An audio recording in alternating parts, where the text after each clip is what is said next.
বাংলাদেশে দুইটা বিষয় কিন্তু খুব পপুলার। একটা হইলো বাংলাদেশের মানুষের মাথা গরম। শিশু বাচ্চা জন্মের পর থেকে যেদিকে তাকায় দেয় ব্যাকের মাথা গরম। মাথা গরমের মধ্যে তিনটা ধাপ আছে। একটা হইলো গভর্নমেন্টের লোক গভর্নমেন্ট, ২ নম্বর রাজনীতিবিদ, ৩ নম্বর হইলো আমজনতা, মানে অ্যাভারেজ ব্যাকের। গভর্নমেন্ট যখন মনে চায় তখন যা ইচ্ছে তাই করি ফেলায়, আর আমজনতাও সেম কাজটাই করে, গভর্নমেন্টে উড়াই ফেলায়। আবার রাজনীতিবিদরা এদের যখন যেটা মনে চায় তখন সেটা করে। আন্দোলন সংগ্রাম যা আছে তা যেটা মনে চাইব এতে এটা করবো। আইয়েন লাইনে আইয়েন। এই যে খাল খনন হইতেছে, উচ্ছেদ অভিযান ভাঙিয়ে লাইতেছে, এই যে আমজনতা কাইনতেছে, কোনো লাভ আছে না? কোনো লাভ নাই, কোনো লাভ নাই।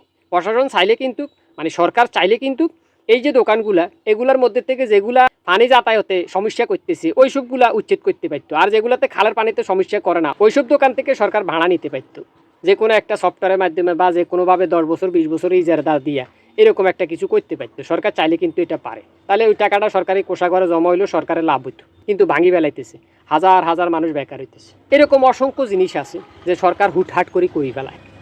মাথা গরম। আমজনতার যে দাবি দাবা এগুলো শোনার সময় নেই। 2 নম্বর হইল রাজনীতিবিদ। এই যে রাজনীতিবিদেরা, এরা 5 আগস্টের পরে দেখছি বিভিন্ন থানা হামলা, থানা ভাঙচুর, অস্ত্র লুটপাট, পুলিশ হত্যা, বিভিন্ন এমপি মন্ত্রীর বাড়িতে ভাঙচুর, অগ্নিসংযোগ। রাজনীতিবিদদের অবস্থা দেখছেন। 3 নম্বর আইয়েন আমজনতা। চাইলে সরকারের পর্যন্ত নামাই ফেলতে পারে, যেটা আমরা বিগত দিনে দেখছি স্বৈরাচার পতনে। তার মানে সবার মাথা গরম। এবার আইয়েন আরেকটা বিষয় রয়েছে না, সেটা হইলো বাংলাদেশ বেকার গড়ার কারখানা। বাংলাদেশের কোনো সরকার পারে নাই বেকারত্ব দূরী করতে, সম্ভব না, পারবেও না, কারণ চেষ্টায় নেই। মানুষ পড়ালেখা করে শিক্ষিত হয়, যখন চাকরি করতে যায় মালকু লাগে।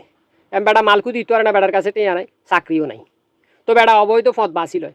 দেখবেন যে ওই যে মোবাইলের এমইআই নাম্বার শেষ করে ফেলায়, কারণ এত সফটওয়্যার ইঞ্জিনিয়ার খারাপ পথ বাঁচি নিছে। ওই যে সোরা মোবাইলের এমইআই নাম্বার পরিবর্তন করে, ধরার হরে কয় এত সফটওয়্যার ইঞ্জিনিয়ার, কেউ জাল টেয়া বানায়, হেতে এই লাইনে এক্সপার্ট হয়ে গেছে, পড়ালেয়া জানে তো।